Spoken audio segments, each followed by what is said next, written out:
Buenas tardes a todos, estoy viendo en la pantalla. Elías, buenas tardes. Buenas tardes, doctor.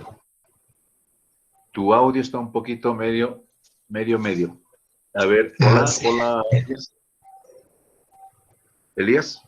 Sí, doctora, estoy aquí, le escucho. Ahora sí, estás bien. Saludarles a través de Elías a todos y bueno, vamos a charlar en esta clase sobre la tuberculosis. Para principio tengo un video cortito, relativamente corto, y entonces si es que están con algún apunte, algo, o si tienen escrito o directamente siguen la clase a través de las diapositivas, que se los pasé también anoche. También les voy a subir un otro complementario que lo encontré ya después de lo que había subido en la plataforma. También se los voy a subir para que conozcan lo que la OMS en este rato piensa sobre la tuberculosis. Recordarán ustedes y también felicitarles a todos mediante Elías, que estábamos el sábado en una reunión relativamente larga, diríamos, que se prolongó por medio que algunos tal vez deben tener problemas, he notado con metodología, creo, y estaba yo participando ya desde un poquito antes, en inglés también creo que algunas dificultades, pero son superables.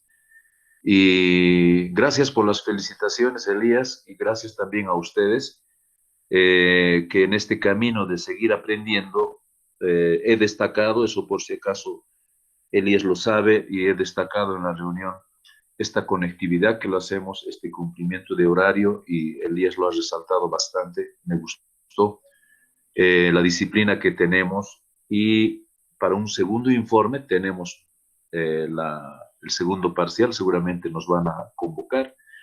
Felizmente no tenemos ninguna observación y sabe, diremos, Elías, para el conocimiento de todos, Joel ha sido también mi ex estudiante, sabe de la forma como me manejo, no he cambiado nada, diríamos, en la parte presencial a esta forma virtual, utilizamos más aditamentos, eso sobre todo lo resalta él y sabe cómo trabajo yo y con ustedes. El otro punto que también es grato comentar, he visto que estabas casi al límite de tiempo, Carlita. He resaltado el viaje que has realizado y que todos hemos compartido esa experiencia y que lo ha tomado de una forma muy buena, Joel, con el fin de enlazar a través de los contactos que tengo, si es que alguno también tiene la oportunidad, como decía Carlita, no duden en avisarme, siempre hay a veces una palanquita que se puede hacer para lograr más experiencias, no solo de Estados Unidos, en Chile también, Argentina, en Brasil también tengo exalumnos, en el Perú. Si alguna vez viajan a otro país, no duden, doctor, estoy viajando. Yo soy de ese lado, Carlita y Elías. Viaje que hago, no solo esa parte del turismo, que uno es encantador. Cuánto estoy extrañando estar allá en Estados Unidos y conocer a través de cursos que he hecho o universidades. Siempre que tengan un viaje afuera, siempre picoteen algún hospital o algún laboratorio del lado de ustedes, como lo ha hecho Carla. Y eso siempre alienta a nuevas experiencias, nuevos desafíos y forma de, porque estamos en Bolivia, no siempre todos, digamos, estamos así en vías de desarrollo, muchos tenemos perspicacias y esa es la característica del latino. Tiene mucha fuerza para encarar desafíos, esa es la verdad, lo que he visto afuera. Y entonces eso ha destacado el doctor Joel, yo también quise comunicar esta experiencia, y para lograr más lo que se nombra entre comillas, lo que tú has hecho, Carlita, en pedagogía se llama internacionalización. Esa es la verdad. Muchas universidades tienen contactos y hacen como pasantías, se dice. Que ustedes creo que la han pasado. El año pasado yo tenía, no, hace 2 años, vinieron 2 estudiantes, creo que uno era de Paraguay y otro era de Uruguay o Argentina, creo, y hubo un intercambio de estudiantes con medicina y un poquito más.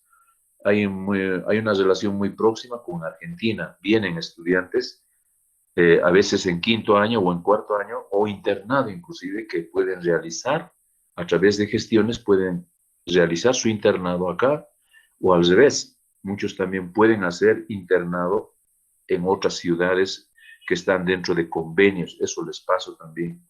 Si es que se podría lograr eso, no está lejos, Carlita, si, por ejemplo, gestionar un internado o una rotación a través de universidad, contactos con universidad, con relaciones internacionales.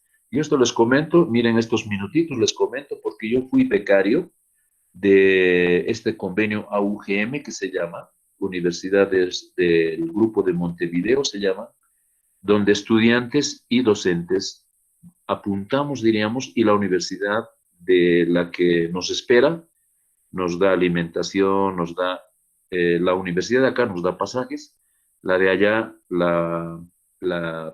digamos, aparte del espacio donde quieras realizar el intercambio, se puede realizar y ustedes pueden también aprovechar a ser internado en algún de las universidades del grupo de Montevideo. Entre ellas está donde yo he ido, la Universidad de Mendoza, Argentina, la Universidad de Cuyo se llama, muy linda, muy de buen nivel. Uno escucha, ¿no? Mendoza, no, pero en Mendoza, no, su nivel muy bueno. Y yo diría hasta inclusive mejor que Buenos Aires. Así, hay universidades en las cuales les abro los ojos para que ustedes puedan, hay tiempos y encarar simplemente desafíos. Entonces, eso hemos comentado y siempre felicitarles y este otro detalle del parcial que les decía, hemos hecho por primera vez así con cámara y con audio, eso es notable. Les felicito nuevamente porque así vamos a caminar en nuestros exámenes. Y bueno, he notado que hay buena disciplina. Claro, de lógica digo, están en cuarto año, están a un pasito de lograr la profesión, a punto de ser profesionales. Y espero que siempre sigan con esa fuerza en los artículos que están presentando. Esta semana nos toca edema. Siempre revisen su artículo. Uy, esto me puede preguntar, esto me puede preguntar, a ver, esto qué será, etc. Así vayan desglosándolo sus artículos. Bueno, Elías, nuevamente entonces, felicidades también a ti y a todos. Gracias, doctor. Comenzamos. Ahora sí, voy a poner compartir pantalla.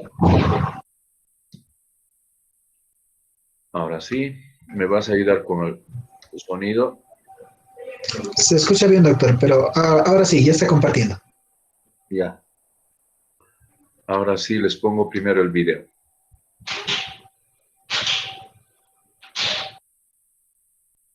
Ya. ¿Lo ves el video? Sí, Elías? doctor. Perfecto. Ahora sí. Este es de Alila Medical en español. Y entonces, escuchemos. La tuberculosis, o TB, es una de las enfermedades infecciosas más antiguas y comunes. Se cree que cerca de un tercio de la población mundial está infectada con TB. Por fortuna, solo cerca del 5% de estas infecciones progresan a una enfermedad activa. Se dice que el otro 95% de las personas infectadas tienen una infección latente o inactiva, no desarrollan ningún síntoma y no transmiten la enfermedad. La tuberculosis es causada por una bacteria en forma de bastón o bacilo llamada Mycobacterium tuberculosis. Una infección se inicia después de la inhalación de micobacterias presentes en gotitas de aerosol vertidas en la atmósfera por una persona con una infección activa. El proceso de transmisión es muy eficiente, ya que estas gotitas pueden permanecer en la atmósfera durante varias horas. Y la dosis infecciosa es baja. Se necesitan menos de 10 bacilos para iniciar la infección. Una vez en el pulmón, las bacterias se encuentran con la primera línea de defensa del cuerpo, los macrófagos alveolares. Las bacterias son ingeridas por los macrófagos, pero logran sobrevivir en su interior. La internalización de los bacilos desencadena una respuesta inflamatoria que atrae a otras células de defensa a la zona. En conjunto, estas células forman una masa de tejido llamado granuloma, característica de la enfermedad. En su etapa inicial, el granuloma tiene una porción central de macrófagos infectados que están rodeados por otras células del sistema inmune. A medida que se desarrolla la inmunidad celular, los macrófagos cargados de bacterias son asesinados, dando como resultado la formación del centro caseoso del granuloma. Las bacterias se vuelven inactivas, pero pueden permanecer vivas durante décadas. Esta infección contenida se conoce como tuberculosis latente y puede persistir a lo largo de la vida de una persona sin causar ningún síntoma. La fuerza de la respuesta inmune del cuerpo determina si una infección es detenida aquí o avanza a la siguiente etapa. En las personas sanas, la infección puede detenerse de forma permanente en este punto. Posteriormente, los granulomas sanan dejando pequeñas lesiones calcificadas.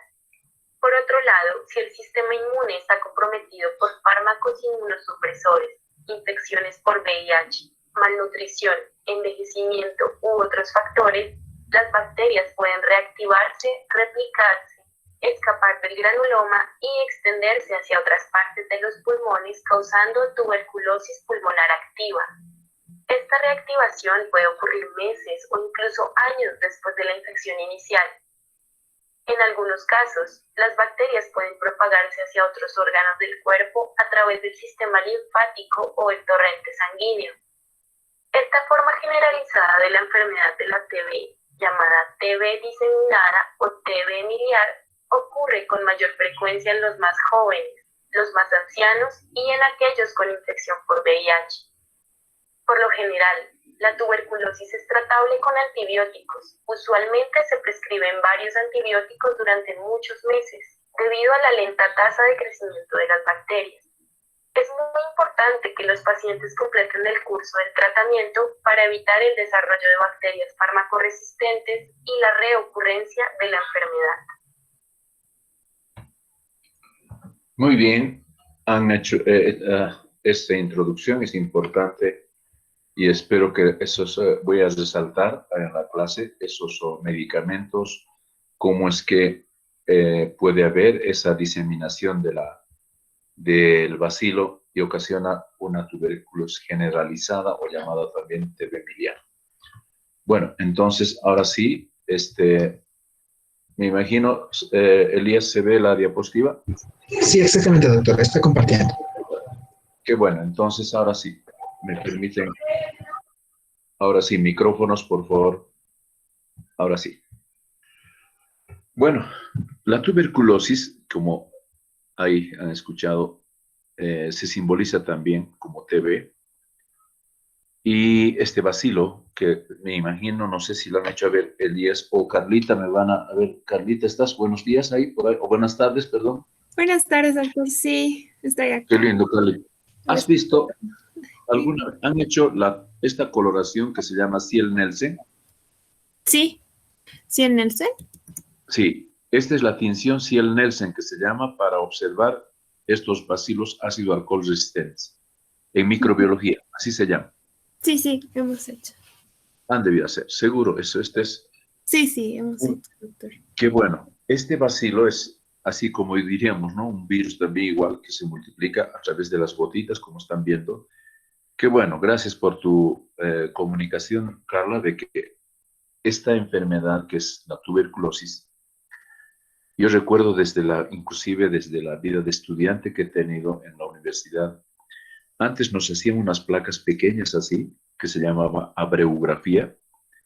Carlita, para entrar a la universidad nos pedían esto, radiografía. Ahora ya no, como digamos la incidencia ha bajado, lo van a ver en gráficos. Y se ha salvado, diríamos, con la vacuna que se llama la BCG, que les voy a decir también más adelante. Todos nosotros hemos recibido una BCG. y eso nos protege en realidad a los componentes antigénicos que tiene el bacilo de Koch. Y eso es lo que en realidad prácticamente evita, excepto en los inmunodeprimidos o los que viven en zonas, mira, de un enfermo donde puede transmitir a varias personas. Esta tuberculosis generalmente se contagia, como están viendo acá, por vía inhalatoria. El bacilo entra, el video lo mostró muy gráficamente, y forma como una especie de zona de inflamación en los alveolos, en los pulmones, y vienen al combate, diríamos, ¿no? Todos los macrófagos, hay macrófagos que son vencidos, diríamos, y ahí empieza a sobrevivir el bacilo. Y un estado de una mayor inmunodeficiencia o que las defensas de las personas no estén a la orden, diríamos, el bacilo puede ocasionar estos daños. Se llaman zonas de condensación, zonas de tuberculosis y concasion, con zonas así de granulomas que lo han escuchado en el video, que radiológicamente se los observa así. Unos son los más extensos, otros más pequeños como esto, o aquí están viendo en una visión lateral, zonas de ya avanzadas, y algunas pueden formar cavidades, así que se llaman cavernas. Escuchen bien esa palabrita, cavernas o cavitación de la zona de tuberculosis. Cuando se disemina, les decía, puede abarcar distintos tejidos. Hay tuberculosis que afecta el hígado, afecta el estómago, intestinos, los huesos, la columna vertebral, osteotuberculosis se llama. Puede afectar el cerebro también, puede afectar distintos órganos, los riñones pueden ser afectados. Entonces, hay distintas formas que se llaman tuberculosis extrapulmonares, así se las conoce. Bueno, hablando un poquito del bacilo de Koch, aquí está, esto es una imagen muy, digamos, esquemática, es obtenida por procedimientos de microscopía y se puede observar cómo son una especie de, así como su nombre indica, más longitudinales y bacilos. Esta es la misma plaquita, solo amplificada, y aquí está la zona donde se observa la zona de cavidad, gran destrucción del pulmón. Esto es lo que ocasiona daño este bacilo de Koch, que en épocas, les decía, yo recuerdo, como les decía, que para entrar a la universidad, como estamos en época de contagio de bacilo de Koch, entonces nos pedían esto para iniciar tratamientos si es que alguno lo desarrollaba esto. Y aquí están viendo con esas flechitas, no solo afecta el parénquima, también puede afectar la pleura. Están viendo aquí una pleuritis tuberculosa. Y hoy por hoy, miren acá, este es un estudio, una PCR positiva con amplificación de la secuencia para las proteínas del Mycobacterium tuberculosis. Hoy se pueden realizar así técnicas de PCR para la determinación de pacientes con tuberculosis, aparte de la baciloscopía o de la prueba que se llama también la intradermoreacción, que se llama también con PPD, que se llama. Más adelante les voy a indicar. Esta página, les decía, esto es lo que hay un sector de donde hay información relacionada. Miren, el 14 de octubre del 2020 ya la OMS ha publicado esto. Indicó lo siguiente: como 1.4 millones de personas habrían fallecido en 2019, de los cuales, miren, 208,000 con VIH. Está entre las 10 principales causas de muerte y la principal causa como único agente infeccioso por encima del VIH. Se estima que dicen, ¿no? 2019 enfermaron más o menos 10 millones de personas de todo el mundo. Entre los varones 5.6 y 3.2 en las mujeres y 1.2 en los niños. Está presente en todos los países y grupos de edad. Es curable, y esto hay que subrayarlo, debería haberlo subrayado. Es curable y prevenible. Quiere decir que con antibióticos se puede curar. Y en el 2019 también se enfermaron como 1.2 millones de niños. Hay lo que se llama la tuberculosis infantil y adolescente. A veces no es fácil diagnosticar en este grupo. El 2019 también 30 países con carga elevada de tuberculosis que representan el 87% de nuevos casos. Entre los países principales están desde la India, Indonesia, China, Filipinas, Pakistán, Nigeria, Bangladesh y Sudáfrica. Estos datos y cifras, además, consideran estos, que existe, han escuchado también el video, cuando no se hace una terapia adecuada, muchos de estos pueden ser a resistencia y en esos casos sí puede llegar hasta la muerte. Miren, de esas personas con tuberculosis, 206.030 personas detectaron multiresistencia. Esto supone más o menos un 10% indica de incrementos frente al 2018. A nivel mundial, entonces, la incidencia de tuberculosis está disminuyendo, más o menos 2% anual. Y entre el 2015 y 2016 la reducción fue acumulada más o menos al 9%. Por esto es que se está, digamos, alcanzar una reducción entre el 2015 al 2020 cerca del 20%. Y se estima que como 60 millones de vidas, debido al diagnóstico y tratamiento de la tuberculosis, se habrían salvado. Acabar la pandemia, miren este mensaje que dice la OMS. Para el 2030 es una de las metas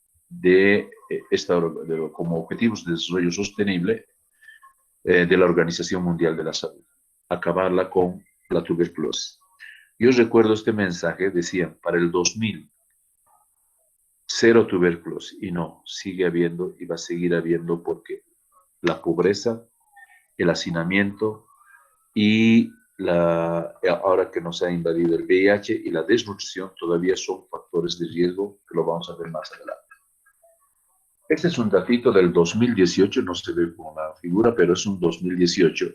Así publicó el Ministerio de Salud, en el que Santa Cruz, miren, 3.200 casos del total de 7.764.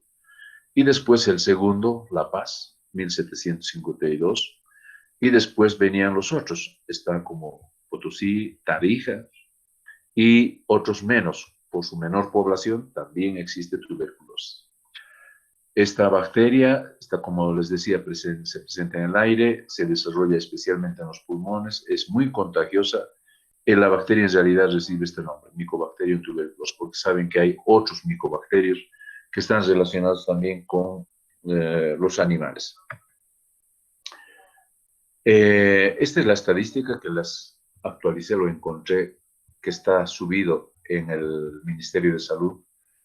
Y dice, tuberculosis en todas sus formas, por cada 100.000 habitantes.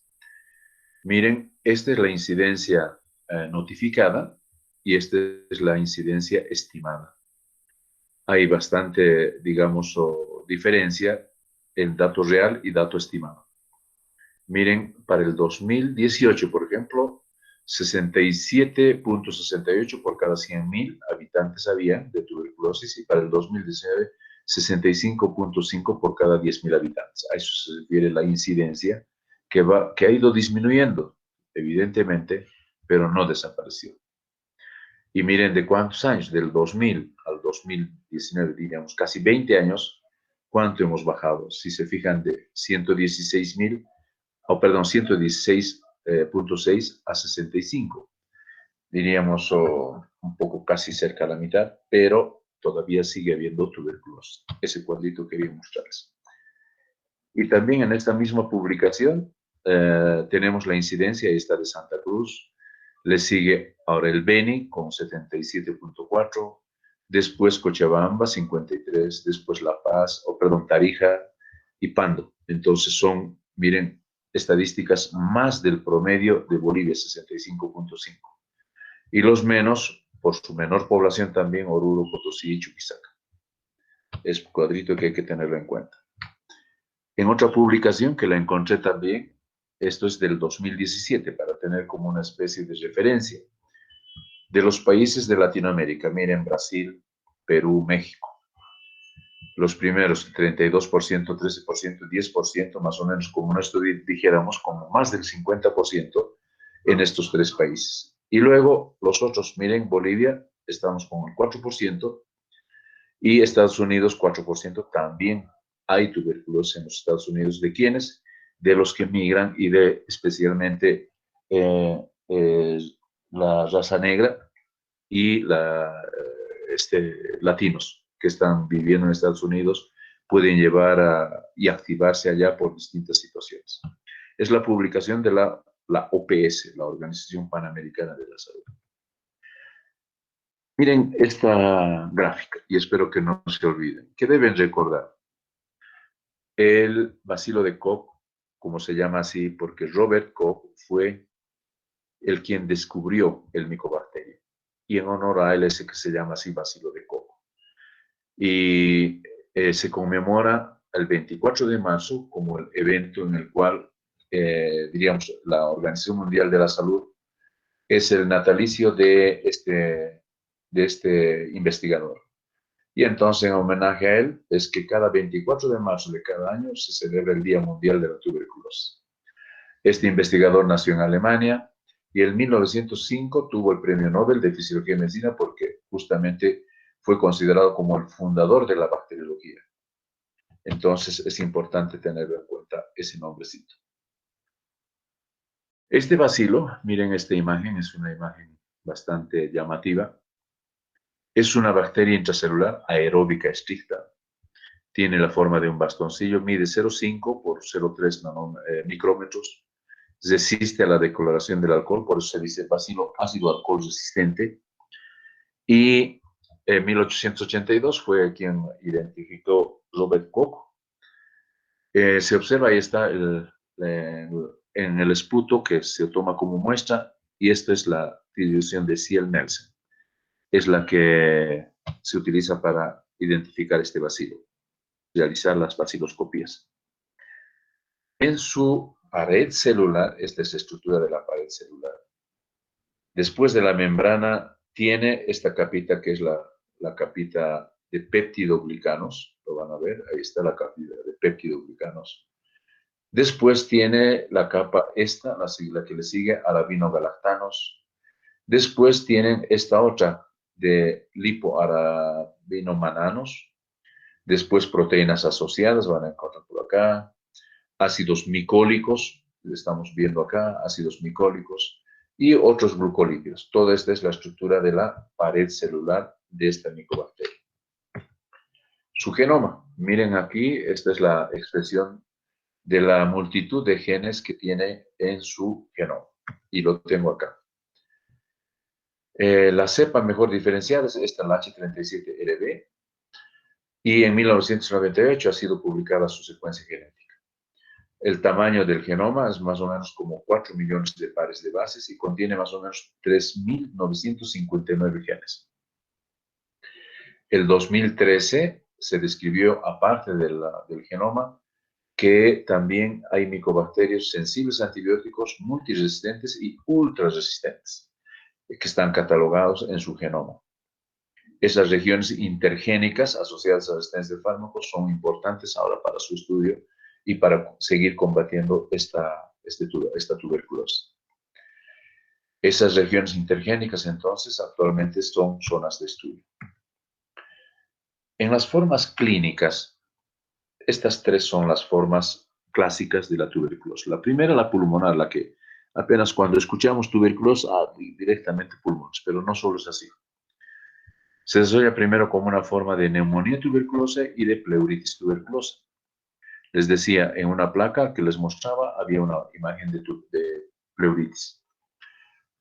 Y las formas extrapulmonares, o sea, lejos de los pulmones. En la meninge se llama tuberculosis meninge, en el ojo, en la retina puede estar presente, oftálmica se la conoce. Tanto el miocardio como el pericardio puede también estar afectado. Pericarditis tuberculosa, tuberculosis del sistema nervioso central, es decir, tanto la corteza como las meninges pueden ser afectadas. Genitourinaria, también esto es frecuente. Tanto el riñón como las vías urinarias, y también no solo esto, sino también los ovarios y los testículos pueden ser tomados por tuberculosis. La tuberculosis ganglionar, les voy a mostrar un caso que lo vi justamente hace unos 5 años, la imagen lo subí. Escrófula se llama también a la forma ganglionar cervical, y también puede tomar hueso y articulaciones, osteoarticular, que puede ocasionar discapacidades, alteraciones en la marcha, etc. ocasiones pueden llegar hasta cirugía, prótesis. Es complicado la tuberculosis.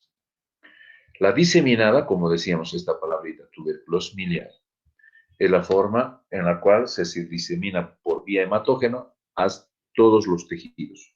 Y esa es la forma más grave de la tuberculosis.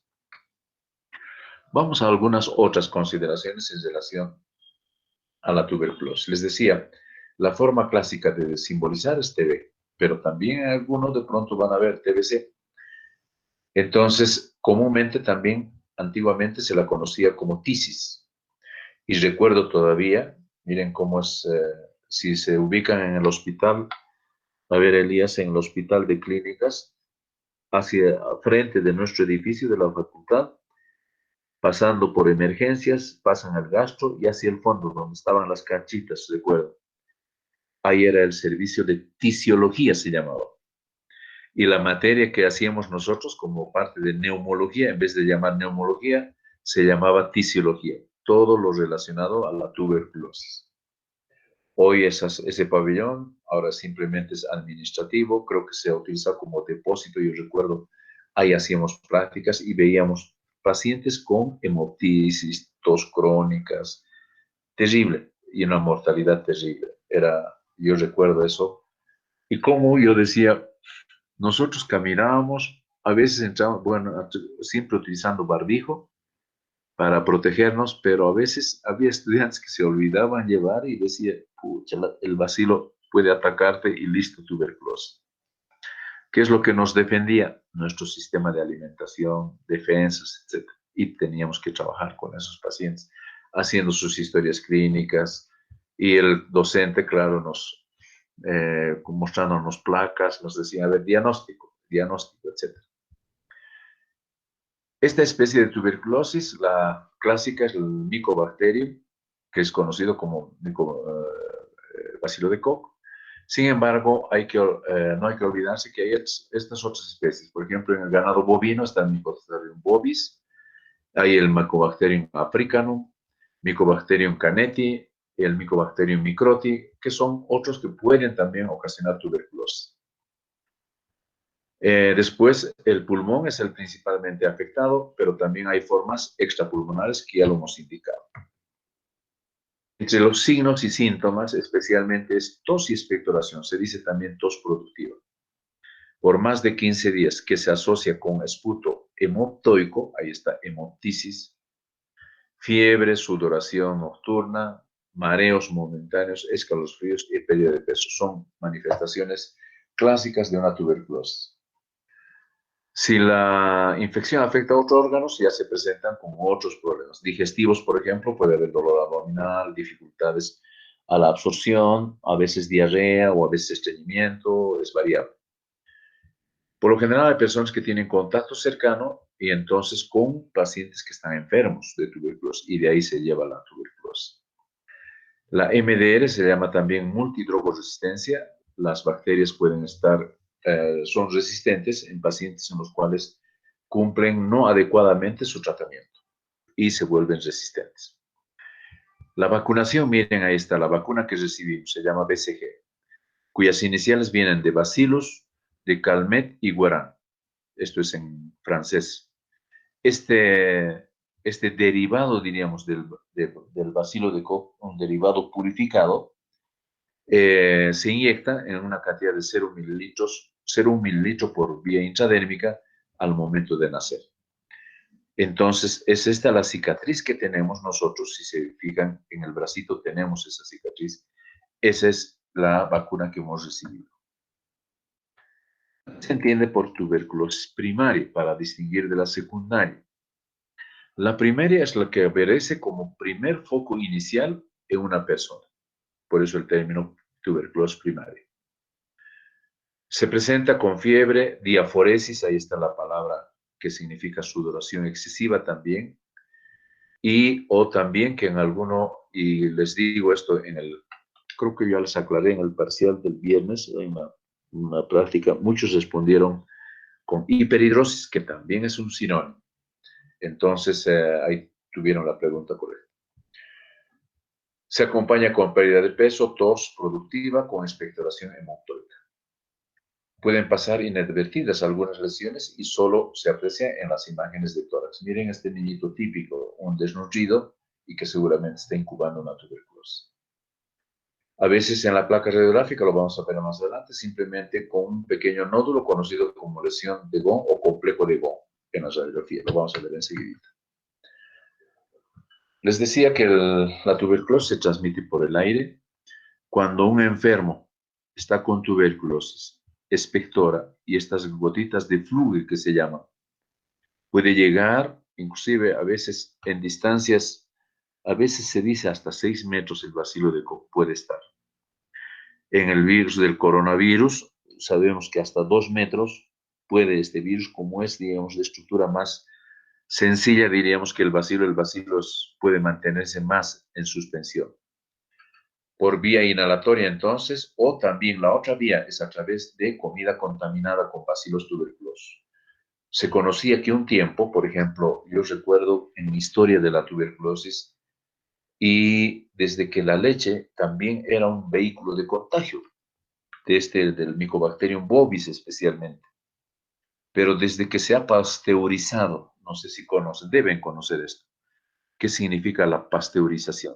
Llevar hasta una temperatura aproximadamente entre los 70 a 60, 70 grados, pasteurizar y entonces la bacteria puede eliminarse. Y una tercera vía, aquí la están viendo, inoculación directa. Puede haber también esas 3 vías de contagio. Aquí lo tenemos, la vía aérea, al toser, al estornudar o al hablar o cantar entre una persona contagiada y que puede también estar siendo fuente de bacilo de coco. Una vez que ingresa el bacilo de coco por vía aérea, aquí estamos viendo en el video, se vio bonito, este bacilo entra y es, digamos, fagocitado por los macrófagos. Y vienen más macrófagos, y ahí se forma una especie de zona de destrucción donde los macrófagos, digamos, en la batalla, que diríamos, ¿no?, de combatir al bacilo, se destruyen y forman un tejido grasoso que se llama casium. Ahí lo estamos viendo en casium. Esa bacteria persiste, puede cronificarse y cuando las defensas de la persona bajan y empieza a diseminarse. En esto también hay ganglios linfáticos, aquí están los linfonodos, se llaman ganglios linfáticos que pueden ser afectados cuando la bacteria se está queriendo diseminar. Y pueden formarse así en las cavidades, pueden volver a expectorar y volver a contagiar. Es así entonces como ocurre la infección. En el mecanismo entonces, ingreso por vía aérea, ahí estamos viendo, miren cómo los bacilos están en grupitos y el neumocito que ya lo conocen, tienen neumocitos 1 y en alguno que otro hay neumocitos 2. Empiezan a desarrollarse, multiplicarse, vienen los macrófagos, son vencidos y se forma este granuloma cuyo centro se llama casium. Este granuloma entonces puede ser el que puede estar así en forma, diríamos, de portador y el dato, diríamos, de bajar las defensas puede empezarse a multiplicar. Describimos un poquito más ahora la tuberculosis pulmonar. Clínicamente, entonces, afecta a los pulmones en 2 formas. La neumonía tuberculosa, y aquí lo tengo subrayado de otro color, pleuritis tuberculosa. En la neumonía, generalmente, existe el depósito del Mycobacterium formando una primoinfección, el que les decía que puede reactivarse. Esa primoinfección es la que caracteriza al complejo primario de Gone, así se lo conoce, que está conformado por una adenitis regional, linfangitis y neumonitis. Escuchen bien, adenitis regional, parailear, linfangitis y neumonitis. Ese complejo de Gone es el que se puede observar en la radiografía. La clínica generalmente es insidiosa, quiere decir que puede ser larvada o crónica. En ocasiones puede haber febrícula y malestar general. Es frecuente una sudoración nocturna y pérdida de peso. En la semiología pulmonar, aparte de la tos, es que hay expectoración hemoctólica con secreciones sanguinolentas o a veces mucopurulentas. La neumonía tuberculosa es muy contagiosa. Miren, se puede aislar inclusive hasta 2 semanas desde el inicio del tratamiento. Todavía se puede aislar. Por eso que se los mantenía internados, recuerdo, a los pacientes con tuberculosis. La pleuritis, en cambio, es la que aparece especialmente en personas jóvenes, a veces tomando solo un lado del pulmón. El signo principal es que se deposita en el espacio pleural y una característica es detectar esta enzima, la ADA, que se llama la enzima de adenosíntesis elevada, y puede detectar, diríamos, es una pleuritis en su fase inicial. En esta pleuritis tuberculosa hay linfocitos y células mesoteliales que pueden estar rodeando al bacilo de la tuberculosis.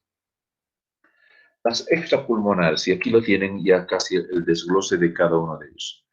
La meningia, especialmente por el bacilo de la tuberculosis, o también el bovis. Especialmente puede tomar al encéfalo con microgranulomas. Después pueden romperse estos y pueden volverse una forma subaguda con dolor de cabeza, rigidez de la nuca y déficits neurológicos. La oftálmica especialmente puede afectar la zona del iris y los cuerpos ciliares y coroides. Pueden ocasionar ceguera. Después la tuberculosis ganglionar, ganglios linfáticos y vasolinfáticos. La cardiovascular, les decía, puede afectar el corazón, pericardio o algunos vasos sanguíneos también y formar mediante esta tuberculosis, pericarditis tuberculosa, zonas de pericarditis constrictiva e insuficiencia cardíaca. Y para esto es que se utiliza también corticoides para reforzar, diríamos, el tratamiento y evitar complicaciones. La del sistema nervioso central, esta tuberculosis puede afectar el cerebro, la médula espinal, las meninges, especialmente por esas dos formas, las más comunes, Mycobacterium tuberculosis y el bovis. La genitourinaria, miren, puede ocasionar lesiones en el riñón, ocasionando piuria estéril con leucocitos en la orina sin germen visible. Después, entre estos puede también, generalmente adopta o afecta la vía urinaria por vía sanguínea, puede afectar epidídimos en los varones y las trompas de falopio en las mujeres. Pueden ocasionar infertilidad. La tuberculosis osteoarticular, el bacilo puede asentar en el hueso o en las articulaciones. Así pueden ocasionar una osteoartritis tuberculosa o una tuberculosis osteoarticular. En ocasiones, cuando afecta la médula, inclusive, se llama osteomielitis, la médula de los huesos, y pueden no afectar la articulación, pero especialmente la estructura del hueso. Esto puede también, generalmente por vía hematógena, es la vía de contagio.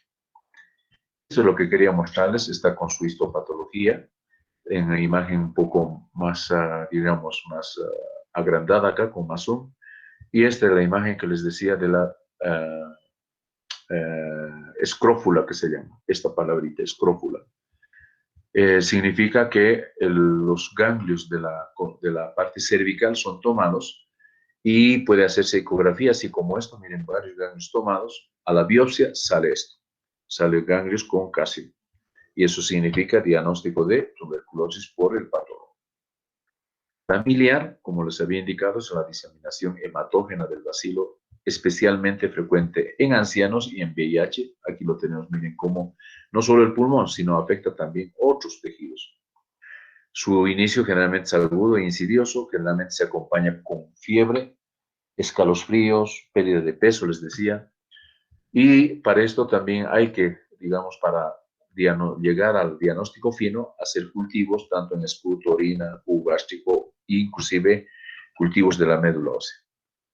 Entre los sitios comunes, aquí lo estamos viendo de la forma extrapulmonar, estamos viendo que puede afectar a pleura, sistema nervioso central, ahí estamos viendo los huesos y la parte de la columna vertebral, el intestino también puede ser tomado, los genitales, les decía, especialmente epidídimo, las trompas de falopio, a veces también los ovarios pueden ser tomados, el estómago, el hígado, miren, estómago, hígado, el epíplon también puede ser tomado, el riñón, los uréteres, la vejiga pueden ser tomadas, también la próstata y vesículas seminales. Miren cómo pueden ser afectados otros lugares también que pueden ser comunes. En la transmisión les había indicado que la persona que se la conoce así como que está contagiando, se dice paciente bacilífero con tuberculosis activa. Estas gotitas de fluge, que se llama, espero que graben ese nombrecito, o droplets en inglés. Son partículas de 0,5 a 5 micrómetros, pudiendo, por cada vez que hay un estornudo, miren, 400.000 de estas microgotas. Esas gotitas son entonces el medio de contagio. Las personas de contacto generalmente al 25% mayor a ser infectados. Eso significa como que 4 personas de un infectado, pues 4 personas pueden ser infectadas. Miren, una persona con tuberculosis activa puede contagiar entre 10 a 15 personas por año y especialmente entre los factores de riesgo están la inmunodepresión, el VIH o también en pacientes trabajadores de salud porque están en contacto. En los VIH entonces hay la presentación de tuberculosis a veces muy complicadas que no es fácil tratarlo. En la cadena de transmisión siempre está primero la tuberculosis activa de los bacilíferos y a las personas con inmunodepresión. Dice, después de 2 semanas con un tratamiento puede todavía un paciente con tuberculosis seguir contagiando. En el cuadro clínico ya hemos indicado que puede acompañarse con fiebre, cansancio, falta de apetito, pérdida de peso, depresión, sudoración nocturna y disnea, con tos y expectoración purulenta. Después, en un 25% de los casos activos, la infección puede estar en los pulmones y puede ir a otros lugares también, especialmente en los inmunodeprimidos. Las formas extrapulmonares pueden ser en las meninges, meningitis tuberculosa, o el sistema linfático del cuello, como les había indicado, escrófula, se lo conoce así. O hay un otro problema en la tuberculosis de los huesos y articulaciones, se lo conoce como enfermedad de Pot. La tuberculosis miliar es la forma también de mayor diseminación y que es la más también contagiosa. En su fisiopatología hemos indicado que esta tuberculosis, el bacilo, asienta en la vía aérea, de ahí es que vienen los macrófagos, forman un fagosoma y si el bacilo es resistente a los lisosomas, el bacilo persiste y forma un granuloma tuberculoso. Es así entonces como se organiza. Y aquí lo tengo en gráfico. El bacilo llega, los macrófagos son fagocitados, en evolución se multiplican, hay una reacción inflamatoria local y si esto continúa, forma el granuloma, puede haber zonas de necrosis, el calcio se puede liqueficar o liquefacción se dice del calcio y otros pueden llegar a otros lugares o pueden formar unas cavidades. En ocasiones puede formar zonas de fibrosis, esta es la parte crónica diríamos, cuando no hay un buen tratamiento o puede llegar a cavitarse, destrucción más del pulmón o puede llegar por este lado también a la diseminación conocida como tuberculosis miliar. ¿Qué otras patologías pueden reactivar a la tuberculosis? Aquí hay 8 factores que pueden reactivar. La primera es la VIH, el SIDA, diabetes mellitus, segunda, tercera, tumores de cabeza y cuello, operaciones o cirugías del estómago, gastrectomía, cirugías de derivación y ayuno ileal, cuando se realiza cirugías, por ejemplo, para cirugía bariátrica, enfermedad renal crónica, especialmente dependientes de diálisis, pérdida de peso significativa, desnutrición, o medicamentos que son inmunosupresores. Y aquí hay que hablar, debería haberlo escrito acá, los corticoides. Cuando hay personas con enfermedades inmunosupresoras como el lupus, la artritis reumatoide, por el uso de corticoides, pueden predisponer a realizar tuberculosis. Para el diagnóstico en la tuberculosis es importante recordar que lo primero que se está realizando, esto que Carlita me comentaba, la baciloscopía. Detectando estos bacilos ácido alcohol resistentes y después el segundo nivel es la PCR, la reacción en cadena de polimerasa. También se puede detectar mediante cultivos. Ahí está el medio de Lowenstein-Jensen, especialmente en países en los cuales los recursos sanitarios son bajos y para detectar especialmente las pruebas de resistencia o de los multidrogos resistentes. Otro procedimiento de diagnóstico son las radiografías de pulmones que les indicaba, y la prueba de la tuberculona o test de Mantoux, que se llama también así, o el derivado proteico purificado. De ahí viene esta palabra, que lo tengo más adelante. Aquí está el derivado proteico purificado, se inyecta en la parte de la dermis, se inyecta una cantidad en mililitros de ese derivado proteico purificado, PPD, y al cabo de 72 horas generalmente se hace una lectura. Si está entre 5 a 9 milímetros, que puede haber una posibilidad de una tuberculosis activa.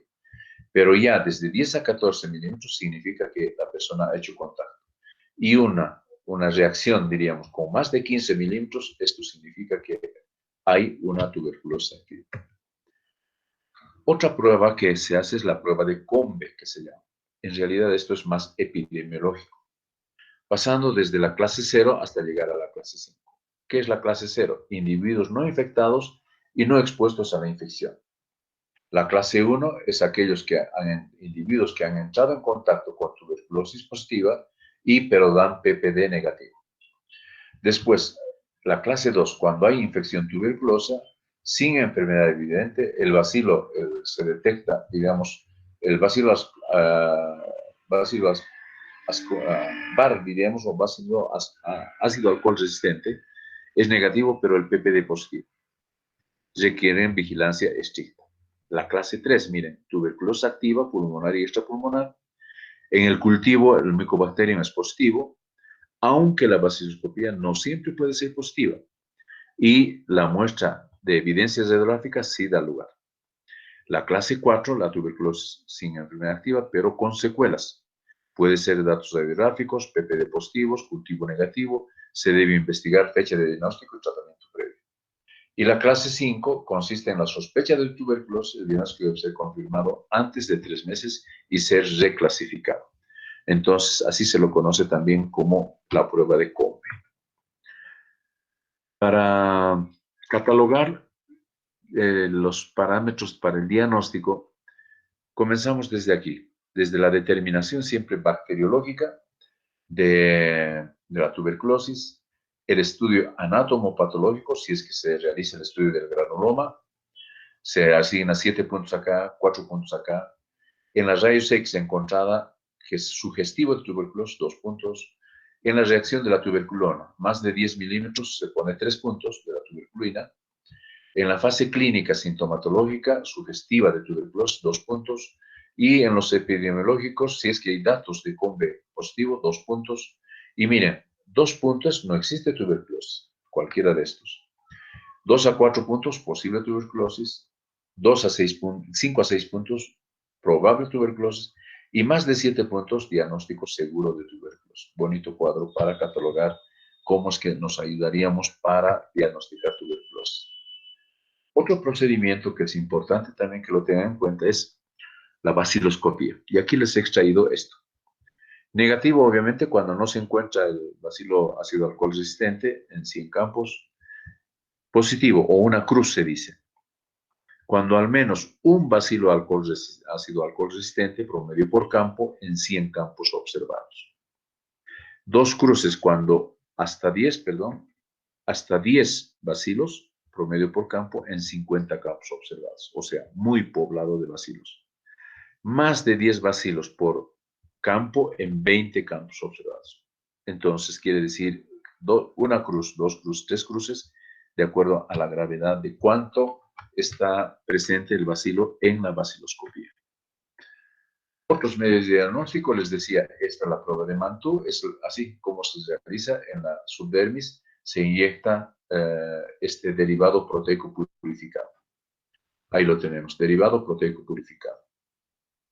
Y después esto, la observación microscópica que detecta susceptibilidad, MODS también se llama.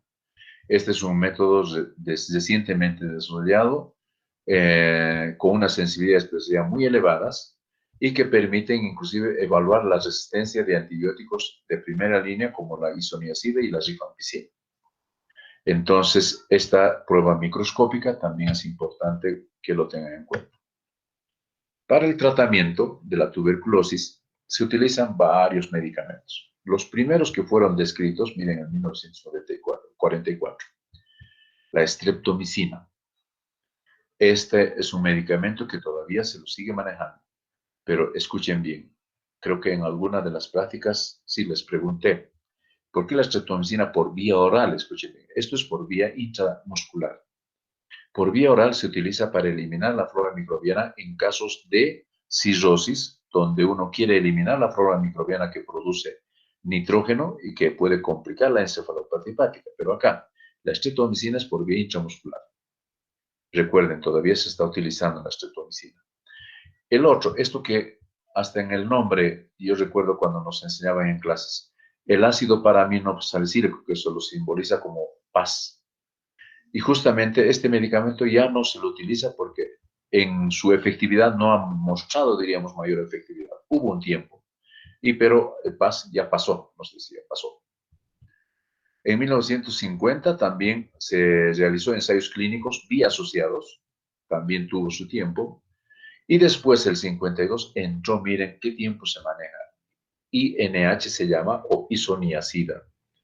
Este sí es un medicamento que, asociado con streptomicina, puede manejarse hasta 18 y 24 meses. Miren cuánto dura. Esto es lo que hace que los pacientes, cuando ya un poco muestran mejoría, dejan el tratamiento y vuelven a presentar. Y estos son los que hacen tratamiento, porque su tratamiento es largo. Se dan cuenta, miren, 18 meses mantenerse con inyecciones de streptomicina y a dónde, ¿no es cierto? Entonces, por eso es que como un poco que se abandona un poco la streptomicina, pero a cambio hay y el INH. Otro que en la década del 60 entró es el etambutol. Este sí también se está utilizando, que reduce el tratamiento hasta 18 meses. En los años 70, miren, a 9 meses, esto sí fue la gloria y se utiliza ahora. La rifampicina, que la simboliza así como era. Y otro más que llegó recientemente, el 80, la piracinamida, que redujo el tratamiento hasta 6 meses de tratamiento. Miren cómo entonces ha ido evolucionando. En el mecanismo de acción, cada uno tiene particular acción. La isoniazida, por ejemplo, inhibe la síntesis de la pared celular. El etambutol también inhibe la síntesis de estos arabinoglucanos. Y la piracinamida especialmente dificulta la síntesis de la membrana celular del bacilo de la tuberculosis. Después, la rifampicina bloquea la síntesis de proteínas en la misma bacteria. Entonces, es así. La piracinamida además se conoce que puede afectar la producción de ATP en el bacilo de la tuberculosis. Entonces, miren cómo los 4 mejores medicamentos, isoniazida, etambutol, piracinamida y rifampicina. Y la streptomicina también deberíamos haber colocado acá, porque afecta también la síntesis de proteínas del bacilo de la tuberculosis. En relación a la clasificación, se los clasifica así. Fármacos de primera línea, en los cuales están INH, rifampicina, piracinamida, etambutol o streptomicina. Y segundo línea, miren, cicloserina, etionamida, ciprofloxacina, las quinolonas. Es así entonces como se tratan a los pacientes con tuberculosis. Para la prevención, les decía, ahí está la vacuna BCG. Esta es la vacuna que recibimos al primer mes de vida. Se la conoce como Bacillus de Calmette y Guerin. Y entonces es esto lo que nos protege de la tuberculosis. Aquí está una gráfica del granuloma tuberculoso. Lo han visto en el video. Ahí está el casium y cómo es que puede sobrevivir en este lugar el bacilo. Aquí tengo otro recuerdo para ya casi estar terminando esto. Cada 24 de marzo se celebra en base al descubrimiento de Robert. El 24 de marzo, justamente de 1882, anunció el descubrimiento del bacilo de la tuberculosis. Y luego la Organización Mundial de la Salud, junto a la Unión Internacional de Lucha contra la Tuberculosis, han indicado que cada 24 de marzo se celebre y se haga eventos públicos realizar, diríamos, campañas de prevención de la tuberculosis. Entre las complicaciones, estas 4 especialmente son las importantes. Entre ellas tenemos derrame pleural y cavitación, ahí lo tenemos. Linfadenitis periférica, que toma especialmente ganglios. Hemoptisis, con gran pérdida sanguínea, lo vamos a ver más adelantecito. Empiema y fístula broncopleural. Recordarán, creo que esto les pregunté en alguna. Esta es la presencia de pus en cavidad pleural, empiema. Bueno. Hemoptisis, esta es otra palabrita que hay que grabarse. Miren, esta es una imagen gráfica. He visto así pacientes en los cuales a veces inclusive perdían la vida porque ya no se dan cuenta. Cirugía acá, tendríamos que hacer una toracotomía y encontrar el vaso de donde está sangrando. No se podía hacer nada. Y entonces la hemoptisis venían de zonas que tomaban las cadenas grandes extensiones de vasos sanguíneos y ocasionaban así expectoraciones sanguinolentas. Entonces, por eso les he puesto este gráfico. Entre los grados de hemoptisis se los clasifica así. Leve o grado 1, cuando la pérdida de sangre llega hasta 100 mililitros en 24 horas. Entre 100 a 500, grado 2. Más de 500, grado 3. Y exsanguinante se dice hemoptisis exsanguinante, cuando más de 50 mililitros hora, no 24 horas. Van a fijar ese dato. Listo, hasta ahí hemos llegado.